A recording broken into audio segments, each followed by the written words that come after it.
Hello everyone, my name is Esteban Toya, and this is my week 5 exit ticket tutorial for Python. So let's begin. So for this program, the purpose is to check if the number is odd or even. Pretty simple.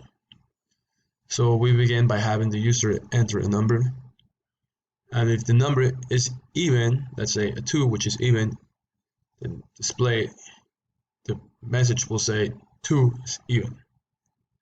Else, let's say it's a number 1, we'll say it's odd. So let's begin with number 2, which is an even number.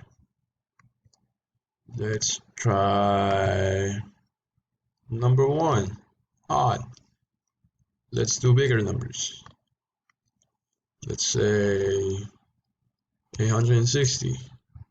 It's even. Let's say a new number.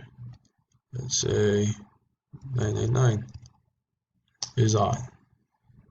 So this is pretty simple, but it could be helpful for a lot of people. Thank you.